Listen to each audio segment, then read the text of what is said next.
Quittons la vallée de la Molinier pour le village de Bioul, sur les hauteurs de l'entité d'Anhé. C'est là que se trouve le château de Bioul, une imposante demeure dont les origines remontent au XIe siècle et qui est la propriété de la famille Vaxelaire depuis 1906. Entouré de 11 hectares de vignes, ce domaine viticole produit depuis quelques années des vins de qualité. Armelle y a rendez-vous avec Vanessa, l'actuelle propriétaire qui a créé le domaine avec son mari Andy.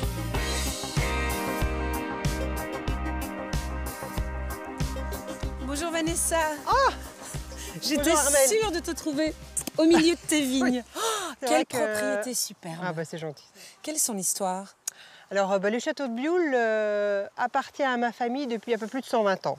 Oui. Voilà, donc c'est vrai que ça fait 5 générations qu'on y est. Et mon mari et moi, on a repris le château il y a quelques années et on a implanté un vignoble. Mais c'était pas du tout ton métier au départ. Pas du tout, mais c'est pas grave. Alors vous C'est un aviez nouveau métier. envie de devenir viticulteur. On avait envie de changer de vie et puis viticulteur, ça faisait partie d'autres projets. Et puis on a goûté quelques vins belges à l'époque, il y a 10 ans, c'était pas couru. Et on s'était dit, c'est pas mal du tout, c'est chouette. Et puis on s'est dit, château, vignoble, ça colle bien. Et puis on est parti, on a beaucoup visité, on a beaucoup... voilà, donc on s'est mis en place, on a commencé il y a 10 ans. Et te voilà en pleine action aujourd'hui. Je peux bien, t'aider voilà. peut-être Oui, pour pas rester plantée là? J'ai tout prévu, tiens, regarde. Saut, Génial. épinette. Comment tu t'es fait à cette nouvelle vie? Bien, très bien. Je ne pourrais plus faire Revenir en à arrière? l'ancienne. Non, c'est vraiment un changement de vie radical que je ne regrette jamais. Après, je travaille plus qu'avant alors que l'idée c'était de lever le pied. Mais c'est pas grave. Avec des vignes, lever le pied, je suis moins sûre, par contre. On fait ce qu'on aime et on essaie de le faire bien, donc voilà. Et quel vin vous produisez? En quelle Alors quantité nous, alors? on a majoritairement du vin blanc et des méthodes traditionnelles. Donc 30% de méthodes et du vin blanc. Alors on a planté quelques grappes de rouge avec lequel on fait une méthode rosée ou un rosé tranquille ou du rouge quand l'année le permet. Par exemple 2018, on a sorti un rouge, mais c'est pas sur 10 ans de temps, on a sorti que 2 rouges, quoi. Ah oui, c'est ça. Donc dépend un principalement peu. du blanc. Oui, vin blanc. Pourquoi? Parce que notre climat s'y prête plus? Oui, moi j'en suis convaincue. C'est ce qui m'a convaincue de planter au début, c'est de me dire on va faire un vin du Nord. C'est ça. D'ailleurs, il y a quelqu'un un jour qui a dit le château de Bioul met le Nord en bouteille, et je trouvais que j'avais plus besoin de parler. C'est joli comme formule. Oui, c'est chouette. Et vous êtes fait aider par des professionnels? Beaucoup. C'est vrai qu'au tout début, on a aussi trouvé Mélanie Chéreau, qui est notre maître de chai. Et donc, Mélanie Chéreau, elle est là avec nous depuis le début. Et donc ça, c'est quelqu'un avec qui on a tout simplement formé le vignoble. Et voilà. Donc, elle est toujours là. Parmi nous, tu vas la rencontrer tout à l'heure parce qu'on va aller lui déposer le fruit de notre travail.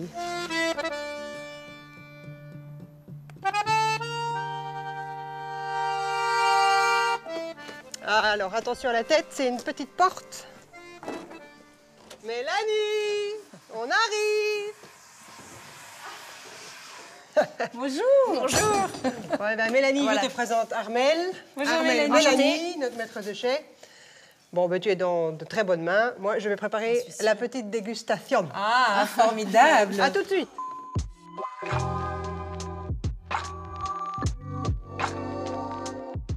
Voilà, c'est ici que sont vinifiés les vins de bio. Ça doit être émouvant de participer à la création d'un vin. Vous êtes là depuis le début?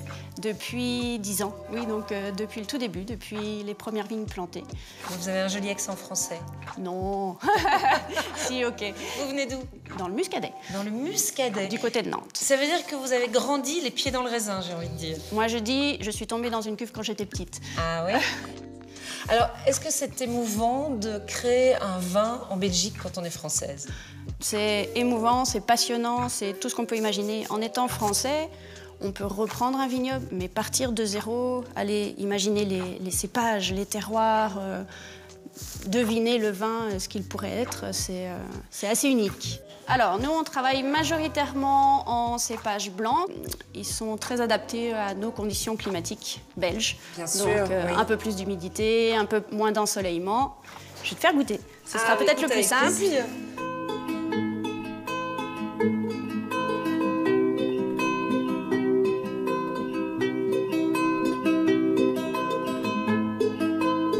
Retour à Annevoie. François de Jardin le bien nommé est un homme heureux. qui évolue parmi ces truites depuis le milieu des années 80. Véritable artisan, il porte une attention toute particulière à ses poissons.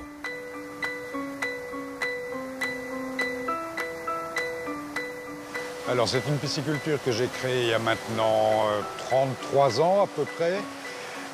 On est sur le site des Jardins d'Annevoie et une des raisons pour lesquelles je me suis installé ici, c'est la qualité de l'eau. C'est de l'eau de source. Les sources les plus loin sont à peu près à 800 mètres d'ici, ce qui fait que je bénéficie d'une température d'eau constante quasiment toute l'année. Et comme il y a énormément de dénivelé entre les sources et ici, j'ai une eau très très bien oxygénée. Les truites que j'élève, ce sont des truites arc-en-ciel. D'accord? On a plusieurs variétés de truites. Moi, c'est de l'arc-en-ciel.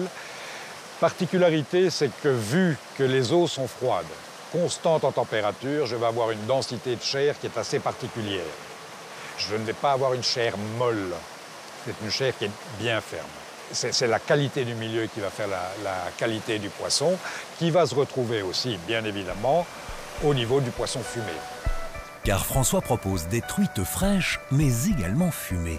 Si auparavant il en gérait l'élevage, aujourd'hui son travail consiste essentiellement à gérer leur grossissement. Chaque semaine, 7 à 800 truites sont livrées aux clients. Alors, ça c'est le plus gros de mon travail, c'est le tri. Alors pourquoi je trie? J'ai besoin de plusieurs gabarits. Il y a les truites qui vont être autour de 400-420 grammes ici, au-dessus de 450 ici. Pourquoi? Parce que j'ai des clients qui veulent d'autres gabarits. Il y a aussi des truites que je rejette ici devant. Pourquoi? Parce que je considère qu'elles sont trop petites. Ces truites-là vont continuer de grossir. Alors, pour reconnaître le poids, il y a au départ 30 ans d'expérience. Dans la cage qui est ici, je vais mettre du poisson autour de 420 grammes, 400-420 grammes. Ici devant, je mets du poisson qui est trop petit, qui va continuer de grossir. Et ici à droite, du poisson qui est au-dessus de 450 grammes. Ça, c'est 450-500. D'accord? Ça vient ici. Donc ça va faire le bonheur d'un client qui préfère avoir des grosses. Donc vous avez vu le tri. Le tri, ça donne du poisson qui part au fumoir et ça va donner ceci à la fin. Alors les truites sont d'abord abattues, éviscérées, légèrement salées et fumées. Et là, il va y avoir deux périodes, une période de séchage, une période de fumage. Et elles ne sont fumées qu'au chêne. La truite est fumée entière et ce n'est qu'après qu'on va lever les filets pour obtenir ceci. Les truites fumées de François sont en vente dans les magasins de la région.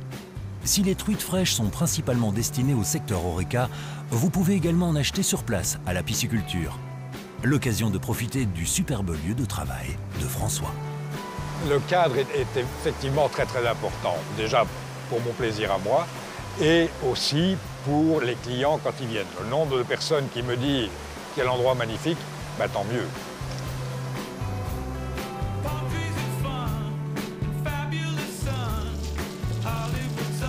Les truites de François Desjardins, on les retrouve aussi dans les cuisines du château de Bioul, où tout est prêt pour une petite dégustation des vins de la maison.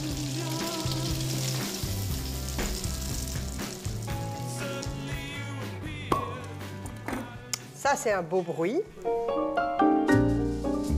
Ah, magnifique. Ah, au nez déjà, c'est une merveille. Très fin. Muscat, une petite touche de muscat et puis un bon côté bien fruité, agrumes. Hein, Oui, exact. Fruits exotiques, on y était. Fruits exotiques, exact.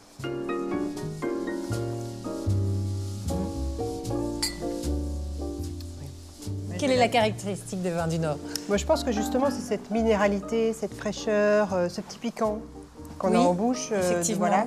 Après, il y a le fruit qui arrive et puis la petite touche muscat en fin de bouche, tout en restant sur quelque chose de très sec. Et du coup, la deuxième gorgée se fait attendre. Oui. Et puis surtout, on la boit dans un décor de rêve, hein, parce que je ne me lasse pas de la beauté de cette propriété. Oh, voilà le mari alors, qui a changé de vie. Merci. Avec Merci, toi. Nathalie. Merci beaucoup. De rien.